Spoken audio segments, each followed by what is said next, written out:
ছাত্র জনতার অভ্যুত্থানে গেল 5 আগস্ট পদত্যাগ করে ভারতে আশ্রয় নেন তিনি। সেই থেকে দিল্লিতে রয়েছেন শেখ হাসিনা।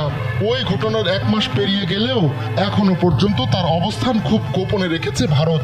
তবে আলোচিত ভারতীয় সংবাদ মাধ্যম নর্থ ইস্ট নিউজ জানিয়েছে, দিল্লির কাছাকাছি একটি বিমান ঘাঁটির নিরাপদ বাড়িতে আছেন শেখ হাসিনা, কিন্তু তিনি কারো সঙ্গে যোগাযোগ করতে পারছেন না।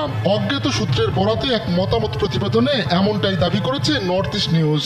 আন্তর্জাতিক পুরস্কার প্রাপ্ত অনুসন্ধানী সাংবাদিক সেলিম সামাদ ওই মতামত প্রতিবেদনে লেখেন, প্রধান উপদেষ্টা ডক্টর মোহাম্মদ ইউনূস শপথ গ্রহণের পর নরেন্দ্র মোদীর সঙ্গে যখন প্রথমবারের মতো টেলিফোনে কথা বলেন, এরপর শেখ হাসিনাকে একটি নিরাপদ বাড়িতে নিয়ে যাওয়া হয়। মোদী ইউনূসের ফোনালাপের কয়েক ঘন্টা পর শেখ হাসিনার যোগাযোগের সব ডিভাইসে বিঘ্ন ঘটে। এরপর থেকেই তিনি আর কারোর সঙ্গে যোগাযোগ করতে পারছেন না।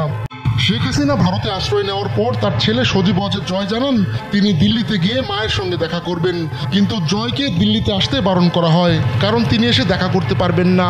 এছাড়া শেখ হাসিনার ফোনের সংযোগ বিচ্ছিন্ন করে দেওয়া হয়েছে, ফলে পরিচিত কারোর সঙ্গে কথা বলতে পারছেন না তিনি। শেখ হাসিনাকে যে নির্জন বাড়িতে রাখা হয়েছে সে ব্যাপারে তার ছেলে মেয়ের নীরবতা স্পষ্ট। এমনকি শেখ হাসিনার ওই বাড়ির বাইরে যাওয়ারও অনুমতি নেই। ঘাটির ভেতর সেনাদের জন্য থাকা একটি সুপার শপেও যাওয়ার সুযোগ পান না তিনি, অথচ তার বাড়ি থেকে সুপার শপটি হাঁটার দূরত্বে রয়েছে। শেখ হাসিনার মেয়ে সাইমা ওয়াজেদ বিশ্ব স্বাস্থ্য সংস্থার আঞ্চলিক পরিচালক হিসেবে দিল্লিতে অবস্থান করছেন, কিন্তু তিনিও এখন পর্যন্ত তার মায়ের সঙ্গে দেখা করার সুযোগ পাননি।